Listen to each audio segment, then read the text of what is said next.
Hello there, good morning and welcome to Star Breakfast News here with me, Obed Gaglo.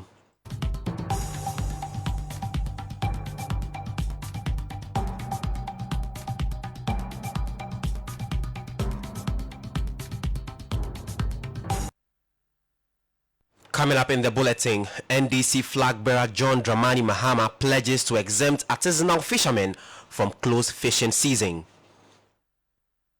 And also 52 million trees planted since the launch of Green Ghana Day, President Akufo-Addo reveals as he admonishes Ghanaians to be passionate about the project in order to achieve a greener and more sustainable future.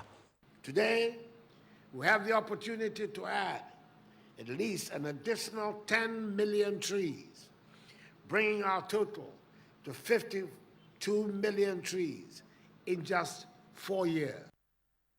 And later in the bulletin, international NGO Oxfam makes a case for policymakers in the country to apply the gender lens in every policy intervention to bridge the inclusivity gap. Details are coming up shortly. Star News is coming to you live on Ultimate 106.9 FM in Kumasi, Empire 102.7 FM in Takrady, Zeps 95.9 FM in Zebila, Nissim 100.1 FM in Lamshao, MyStar Radio in the USA. Also live on Facebook on Star 1035 FM and on starfm.com.gh around the world. This is Star 103.5 FM. Star News. Informed, in depth, in touch. Details of the bulletin now. NDC flag bearer John Dramani Mahama has pledged to exempt artisanal fishermen from government's closed fishing season. During the closed fishing season, fishing activities cease in order to reduce the pressure on stocks when the fishes are reproducing or laying eggs. Ghana's fishing season is usually from July to August. Addressing fisher folks at the Tema Fishing Harbour while on tour, former President John Dramani Mahama argued that the impact of the artisanal mining on the fishing stock compared to that of the industrial fishing trawlers is negligible, hence the need to exclude them in order for them to make ends meet. So that when you go to sea, you are not just throwing your net for nothing. You use the fish finders to be able to locate where the fish are before you cast your net, so that you can come back home with something. We are going to exempt artisanal fishermen from the closed season. Omo yusu kenu eye ejuma. Emra yekase yato ebonumu mo kamu yebeba kenu kono efia yomujuma.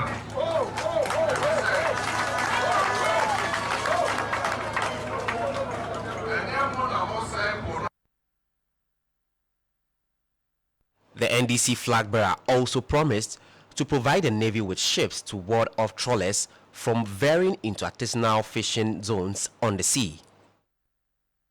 Make sure that these fishing trawlers don't come within the exclusive zone.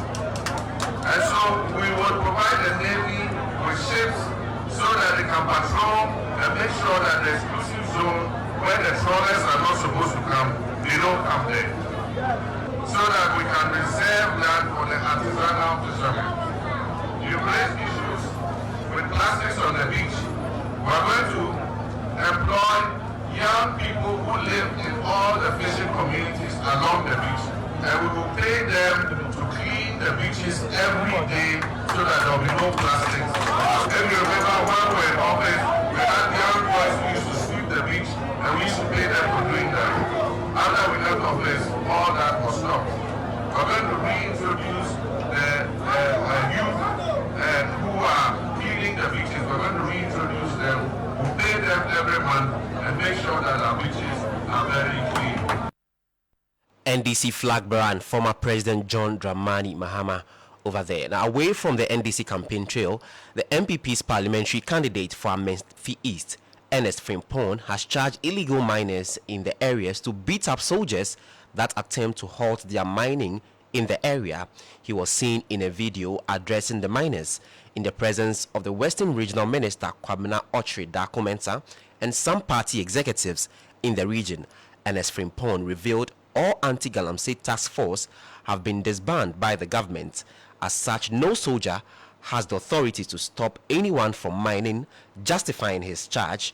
The parliamentary candidate insisted so long as there was no anti-Galamsey operations, any action of the soldiers was illegal and could not be used to stop the illegal mining of the people.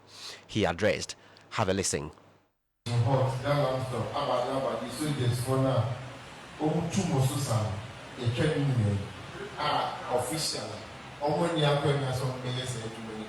To be on site, I'm going to say, question, it's our so about patrol, and patrol now, soldiers need security services here, and my road business. It is a while for a now 5 million, 3 million, 10 million, now the region of answer of 1 to 4, one of the man. And in Zimbabwe, Obiba patrol, as I said, when they are so while for money, the wild person of the man. On board in Mamma. Paso to Beba said, or you saw your naked pay too much pay, but two control board, my own and track and years or more Mongo of Mamma. Oh, yes, I already came before. So, my patrol or my patrol, and the Yaka authority on the end you must have mature, your Jeffrey said. You are all here, a moment to one, almost here, you do tingle. More than 2-3 months as you see in the bed, in the trap. Meaning, sight, only police for Kenya or Mamma Shia, your quiet poor can be more, and the police will do jump with young Obed. Ernest Frimpong, MPP's parliamentary candidate for Amenfi East, charging illegal miners to beat up soldiers.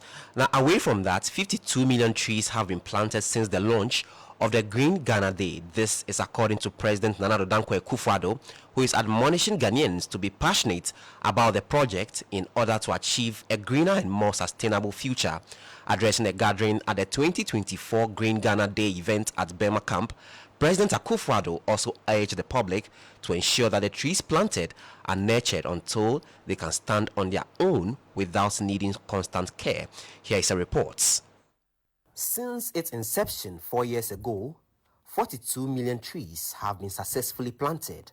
Speaking at the Green Ghana Day ceremony at Burma Camp, the president attributed this environmental milestone to the unwavering support of the Ghanaian people. President Akufo-Addo said this year's exercise would bring the total number of trees planted to an impressive 52 million in just 4 years.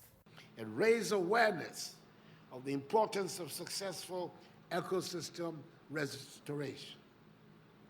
In the last 3 years, with your unwavering support, we have planted some 42 million trees, most of which are thriving. Today, we have the opportunity to add at least an additional 10 million trees, bringing our total to 52 million trees in just 4 years.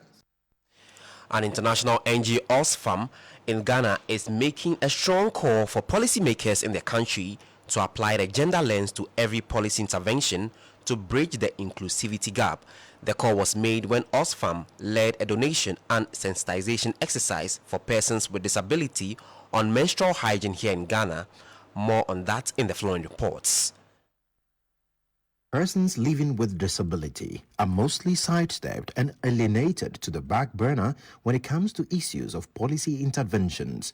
This is even worse in terms of menstrual hygiene for women and girls with various disabilities. It is on the back of this that international organization Oxfam in Ghana is making a passionate appeal to policymakers to put gender issues at the fore in order to foster inclusivity. The notion of inclusion is still not really, has still not trickled down to the average Ghanaian. There are many spaces that, we can attest to the fact that we have actually left a chunk of our population living with disabilities behind. And one of those areas is, like I mentioned, in the area of sexual health and reproductive rights. So there's still a lot of work to be done, in all honesty. We have to be very mindful to always apply a gender lens to every intervention we do as a nation. As part of the Power to Choose project implemented by Oxfam and partners to promote inclusivity in sexual reproductive health rights, the group donated sanitary items to persons with disability at the Accra Rehabilitation Center. So the Power to Choose project, sponsored by the Global Affairs Canada, is running for 5 years. It's in its 3rd year. Like I mentioned, Oxfam and our partners, PADA, PPAG, NORSAC, WILDAF, and SEN Ghana are continuing to advocate for a very inclusive sexual reproductive rights, health rights. We, as part of our engagement with the persons with disabilities today, we didn't come empty-handed. We do acknowledge the fact that young women and girls' situations have been exacerbated by the high cost of sanitary products. So we came with wash items, the toiletries, the soap, the sanitary, disposable sanitary pads, and also some food items to support the managers of the facility. Receiving the items on behalf of the persons with disability, the Ghana Federation of Disability Organization highlighted challenges of PWDs and expressed appreciation for the gesture. Society even have some misconception when it comes to persons with disability and their menstrual hygiene. People think persons with disability do not even menstruate. They don't go through the normal reproductive things that ordinary persons with other persons without disability go through. But this education has brought to their doorstep some of the things that they need to know. This program is one I see to be one that really cares about the needs of persons with disabilities. And this will wrap up this morning's bulletin. My name is Obed Gaglo. For more news, log on to starfm.com.gh.